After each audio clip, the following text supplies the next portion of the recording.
We're gonna make a video about the white teacher in at the school of most African American children who was at the line. She said that your nigger's gonna be shot, and so now I'm gonna get both criticism from those who are with the teacher and those who are against her. And I'm going to read because I hate the fact she used the word nigger. I hate the fact she berated and taught trash to students. And I was saying, like Thomas Yo was saying, half of the students, 9, 10, were taught like that at home. Called all type of nigga, bitch, hoe, this, that, motherfucker, this, and that, by their own damn mama or daddy sometimes, okay?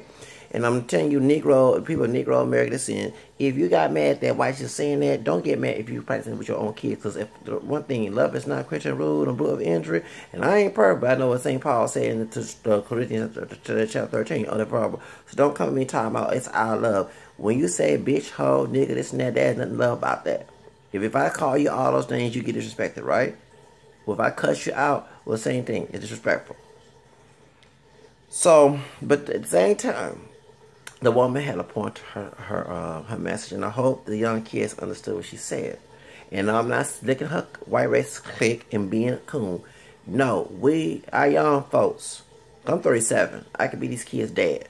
Need to understand, going to the criminal justice system, acting a damn fool, and not getting education will lead you into the prison system. You will be part of the prison population. The 13th Amendment does not get rid of slavery when it comes to the prison system. That's why private prison owners boasted at the Trump election.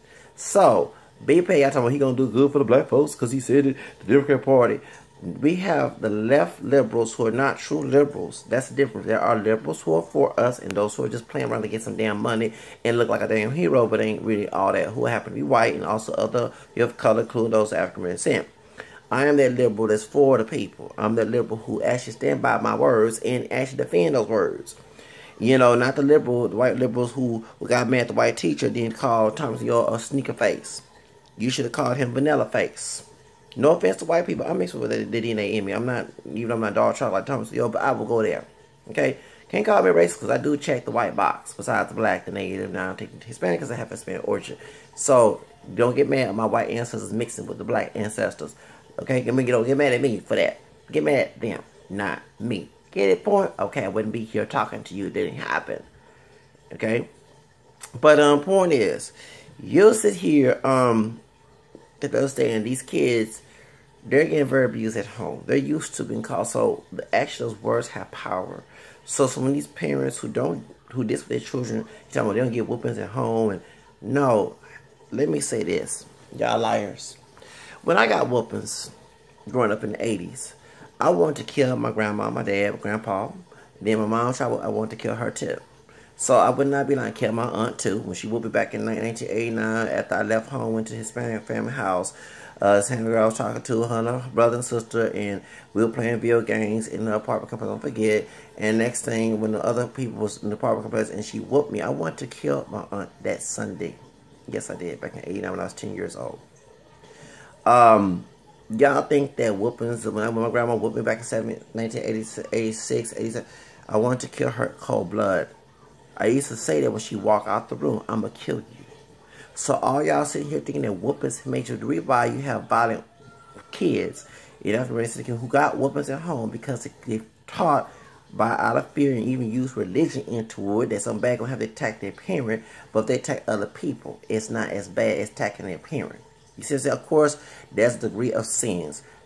You know, as an ex-pastor who's Catholic, there are sins that's not deadly. That's in, what was it, 1 John chapter 5, 17, 16 to 15, so whatever the verse in 1 John letter. Okay, that sin is not deadly. We believe in venial sin and mortal sin. I'm a, ex-Protestant, so when I have to learn that. Okay? But it's still wrong. You know what I'm saying? Not all sin is wrong. So to go out there, it ain't perfect, but I know this. So that if I go in and hurt somebody, like I kill my mom or dad, I kill another person, it's all wrong. Even though it's worse because it's my mom, it's still worse. Well, they don't have that logic, especially if they're coming from a Protestant household. So they're thinking, so when they're getting abused at home, call out top of every name and fucking book, I mean, cuss, but exactly this, they take it out on, you have Colin, whatever his doggone super white racist man, not Colin, he's mixed. Colin Farley, whatever his name, to be making news about don't make black kids angry and stuff. Okay, you're teaching these from your white Anglican Protestant evangelical people are teaching these they adopt like in slavery to whoop your kids. They teaching that to the African and they don't believe. No one doesn't believe and test everything whole was good, like that was told Thessalonians. So they believe this interpretation is okay. So they whoop their kids. So that's why you have someone, no offense to someone to mention their name, a Bible show saying the black kids to teach will talk to them. So you're actually saying that it's okay for a person African is to talk them down. No, but that's no different white person. What she did in the video. Both Tommy and them are getting on my nerves. No offense, I follow the Bible, but both y'all. I mean, really, okay. Yes, I'm sorry. All of us are the same. We're all humans. We just treat it the same. Can we get treated the same based on how people look at us and view us? You take a one child, raise him in a white, it's after raising marries a white family who's not abusive, healthy, and have another white child, and they raise their child to be equal. They don't try to mention, they'll mention color, but it's less talked about, and they treat their brother and sister or whatever. They're going to come out the same. You see what I'm saying? Learning environments. Learn that. Remember, racial is a social construct, not a biological construct. So we all come from two people, Adam and Eve, okay? So, point is that to sit here and say, you know, that we have black teachers and damn black, I got a little information from both the Varsho and Thomas Mill's video on this topic, but I'm putting my own, okay? So I had to hear other people's aspect. I like Lovey T, I didn't hear hers yet, but I had to hear the other so I could put it in my own. And what I see is that I'm not for segregation, because y'all who want to segregate and those African Americans, like I tell the white people who drove vote for Trump to go back to Europe, those who want to drop a Negro blood, who don't claim their native side, because white men say so and try to bump us like Fiddler, try to attack us like Fiddler from Bruce, who don't go along white men's plan, who don't go along one job rule, who won't let the white racist ideology dictate our life like a bunch of slaves, okay? You can go back to Africa if you want to segregate. Get out of our Native American ancestors' land and go back to Africa, Nigeria. You know, I found like the ones on the white man in the video, but I claim my mixed heritage. I don't let white people act like God in my life and tell me how to identify. Unlike y'all, you have a weakness of that. So you can't call me the coon. You're the coon. You let an oppressor dictate your life. That's being weak. That's being a coon. But in me, that's why they hate my channel. What I say, and I don't care. The white folks come, you come on making fun of me, talking about the way I talk. We're going to talk about that right now. When I was growing up, my family taught me to speak properly. I didn't know what the hell was ebonics was. I don't even like the term. I actually prefer to speak Spanish over so-called ebonics. Anyway, point is, so when I was growing up in the 80s, I was called, I was like, why were they saying, well, I used to say that because my brothers, who are not my dad's children, brothers and sisters, I'm my own dad's child, I had brothers and sisters on my mom's side. They was raised in the hood, okay? Actually, one is owns his own business, sister working, and my brother lives in Europe with his wife. His wife is from here. She, you know, she's a sister. 19 with some black and American DNA too. Well, white DNA too, but she's a brown skinned sister. They both are military, so he finished his years. He got her, I think, and he's in Europe now with my sister-in-law, who's part of Europe, and also my nephew, his son from a previous marriage. He was 18, 19 years old, about to be in the Navy. So let's get this straight, okay? They grew up in the hood, okay? They grew up in the hood.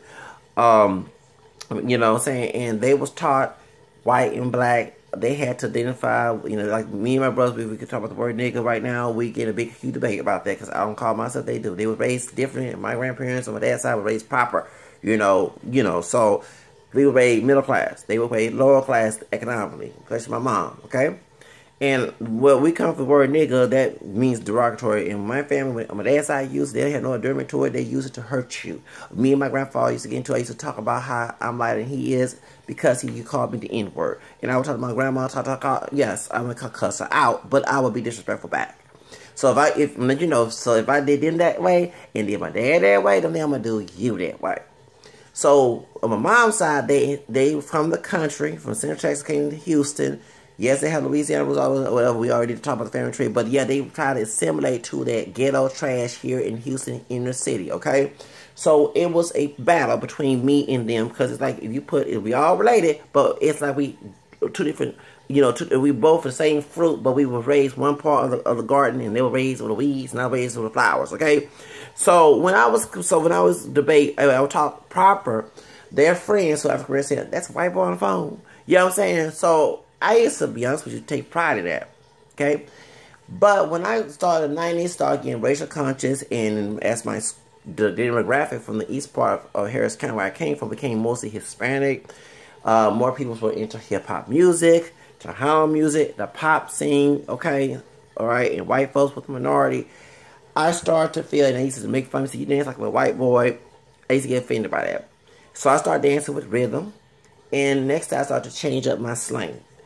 And I did try to speak, I know we just call it slang. We didn't call it ebonics. So I tried to talk slang. Yeah, what's up, back in middle school. Even though I was proud of my white ancestry, learning about that during that time, I still was called, even the ones who are lighter than me, well, you know, I can't remember, well, you act like a little white boy. Even my brother's friend, me and my grandma got into him Christmas 95, I don't forget, 21 years ago, because almost Christmas. We got into it, and my brother I was late getting ready, and my two brothers and their friend. So my brother is darker, the oldest one's darker than me and my other brother, okay? And it's real high yellow, bright, pale skinned brother with green eyes, I don't forget. And when we was in the car, and my grandma, my dad's side being messy, telling everything going on, I never forget. There was a car, man, you just as gullible as white people. That's what the high yellow brother told me. I said, look at you, you're over here, real high yellow, like whatever I said, and green eyes. You can't talk. But my mama black, and she ain't more blacker than me. Talking about stereotypical sense. So I got a little offended, not by what he said, but who want to put a negative stereotype along with being black? You know what I'm saying? I started to get more conscious in that at the time when I was. So when I speak Ebonics, sometimes so-called Ebonics, it's not intentional. I wasn't raised like that. My grandfather, who's dark skinned, was. You been to school? Did you go to school today? Have you been, when last time you went to school? Talk like you went to school. He's telling me all the time, okay? So that does come out of me, especially when I hang with, so it's funny when I was in El Paso and I came back, oh, you sound like the Mexicans, you know what I'm saying? And I went to school with a lot of Mexicans in the east side of Harris County. He's telling me that, yeah, you talk like one of the Mexicans, you know what I'm saying? And then when I'm now in the hood, that even though I speak Spanish and there's Latinos here too, including Afro-Latinos here and Mexicans, we have other Latinos here too as well. But I over here and I speak, so I mostly like my so-called Ebonics, Spanish and broken Spanish and English come in a lot all the time. It's the part of my environment. So the reason why I'm bringing this up, I'm gonna make a part 2 about this. That's why. And I used to get very offended. I used to hate English class, and even though it's part of my DNA, okay, because I didn't want to. I thought I wanted to learn nothing but Spanish. I said, well, next year, I mean, next couple years, that's why Republicans voted for Donald Trump. But back when I was 9, I said, I'm going to speak Spanish anyway, so why am I learning Spanish? I'm going to learn English. You know what I'm saying? I don't want to learn English. You know, for real, I would say that. I said, and I never forget, I'll speak so-called Ebonics, and my grandfather would tell me, man, did you go to school today? Why speak like, you know what I'm saying? I said, well, I was speaking Spanish. I don't want to learn English. Stop speaking Spanish. He would tell me that. You know what I'm saying? So that's what came up. Because I thought the white's going to be a minority. Why did I have to learn this? You know what I'm saying? And now I regret that. You know, but I was called, so in that school, I went to Hispanic school. And yes, just like the kids, it wasn't bad like it was. One thing I laugh at some of the comments that some of the Chicanos here in Houston say on Facebook who are racist, who try to kiss the white people's racist ideology, who know, you know, they make fun of the Mexican immigrants, but they try to act like they have no black DNA in them and act like that they're better than blacks. African Americans saying they would say the same thing. Oh no, I saw Cholo thugs just like in the hood here. I saw the same thing in the barrio. Okay, you know, I'm part of Spanish as well from Puerto Rico. Really, I didn't know about the time, but yeah. So you can't talk dangerous mind. Why you think they put black and Hispanic people? It was a true story with Michelle Pfeiffer. Because we both was in the same pot of this mess. But I'll make a part 2 of this. Anyway.